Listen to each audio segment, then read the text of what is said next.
दोस्तों, यदि आप डी फार्मा कोर्स कर रहे हैं या डी फार्मा कोर्स करना चाहते हैं तो ये वीडियो आपके लिए है। दोस्तों, मैं इस चैनल पर फार्मेसी और इलेक्ट्रोपैथी से रिलेटेड वीडियोस अपलोड करता रहता हूं। यदि आप फार्मेसी के बारे में जानकारी प्राप्त करना चाहते हैं तो कुछ इंपॉर्टेंट वीडियोस के लिंक मैं डिस्क्रिप्शन बॉक्स में डाल दूंगा, आप वहां से देख सकते हो। दोस्तों, जब भी कोई स्टूडेंट फार्मेसी का कोर्स कर रहा होता है तो सबसे इम्पॉर्टेंट बात जो उसके दिमाग में आती है और जो बात उसे परेशान करती है वो है फार्मासिस्ट की ट्रेनिंग और फार्मासिस्ट का लाइसेंस।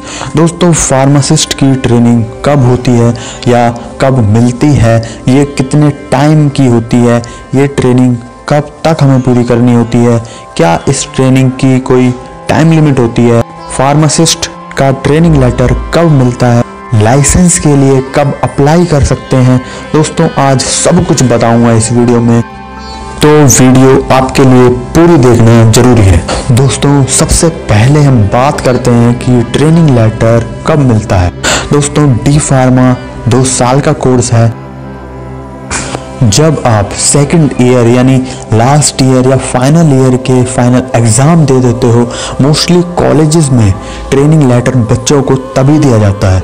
दोस्तों, कॉलेज बच्चों को ट्रेनिंग लेटर एग्ज़ाम से पहले भी दे सकता है, परंतु कॉलेज ऐसा नहीं करता, क्योंकि यदि कॉलेज एग्ज़ाम से पहले बच्चों को ट्रेनिंग लेटर दे देता है तो इससे बच्चों की पढ़ाई पर बुरा इफेक्ट पड़ सकता है, क्योंकि फिर बच्चों का ध्यान ट्रेनिंग की तरफ ज़्यादा चला जाता है और वो पढ़ाई में फोकस नहीं कर पाते। यही कारण है कि ट्रेनिंग लेटर फाइनल एग्ज़ाम के बाद दिया जाता है, ताकि बच्चे पढ़ाई के बाद अपनी फार्मासिस्ट की ट्रेनिंग पर पूरा फोकस कर सकें।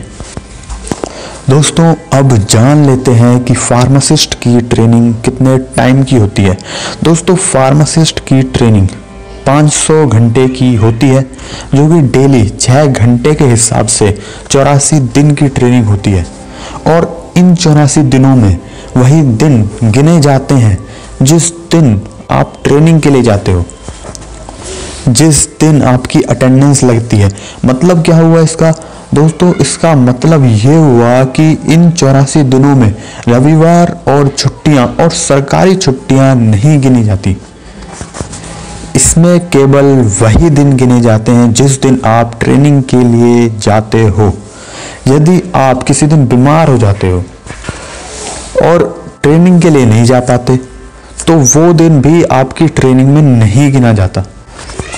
दोस्तों, इस तरह से ट्रेनिंग को खत्म होने में, कंप्लीट होने में कम से कम 4 महीने तो लग ही जाते हैं, क्योंकि बीच में संडे भी आते हैं और गवर्नमेंट हॉलीडेज भी आती हैं। दोस्तों, अब सवाल आता है कि क्या ट्रेनिंग खत्म करने का कोई लिमिटेड टाइम पीरियड होता है कि हमें इतने महीनों में ट्रेनिंग कंप्लीट करनी ही करनी है? दोस्तों, ऐसा बिल्कुल भी नहीं होता है।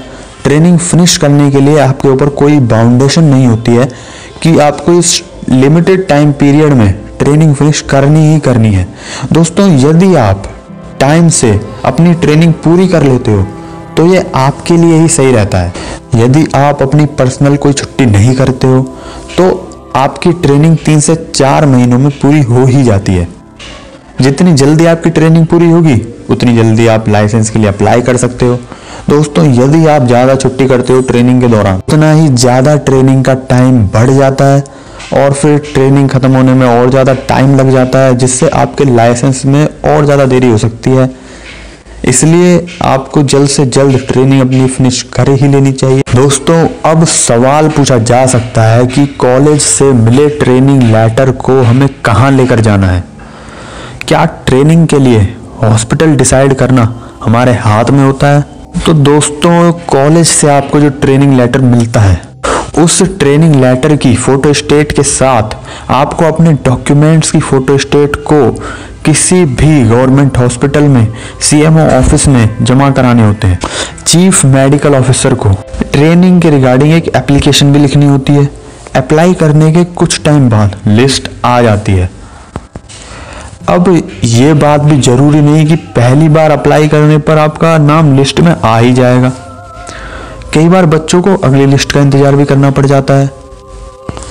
दोस्तों, यदि आपका नाम लिस्ट में आ जाता है तो फिर आपको उस लिस्ट को लेकर उस हॉस्पिटल या डिस्पेंसरी में जाना होता है जहां पर आपकी ट्रेनिंग आई है।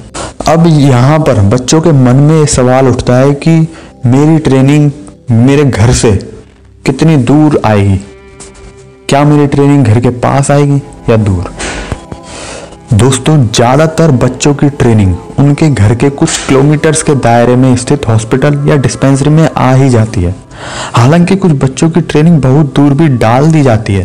दोस्तों, आपकी training CHC, UPSC, PSC dispensary में या फिर सेंट्रल हॉस्पिटल में भी आ सकती है। दोस्तों, फार्मासिस्ट की ट्रेनिंग के रिगार्डिंग मैं आपसे यही बात बोलना चाहता हूँ कि अपनी फार्मासिस्ट की ट्रेनिंग पूरी ईमानदारी से करें, टाइम से जाएं, टाइम से आएं, ताकि आप सही तरह से दवाइयों की नॉलेज ले पाएं और डिस्पेंसरी या हॉस्पिटल में काम किस तरह से किया जाता है आप सीख पाएं। दोस्तों, फार्मेसी एक प्रोफेशनल वर्क है। इसमें काफ़ी कुछ सीखना पड़ता है जो कि आपको आपकी फार्मासिस्ट की ट्रेनिंग के दौरान सिखाया जाता है, तो आपको सब कुछ सीखना पड़ेगा। दोस्तों, ये वीडियो यहीं पे समाप्त होती है। आशा करता हूँ आपको इस वीडियो में बहुत कुछ जानने को मिला होगा। दोस्तों, आगे आने वाली वीडियोस में हम बात करेंगे कि ट्रेनिंग के लिए कौन कौन से डॉक्यूमेंट्स आपको जमा कराने होते हैं, ये UPSC, CSC और PHC क्या होता है, इनके बारे में भी हम आगे आने वाली वीडियोस में जरूर बात करेंगे। तो मिलते हैं अगली वीडियो में। धन्यवाद।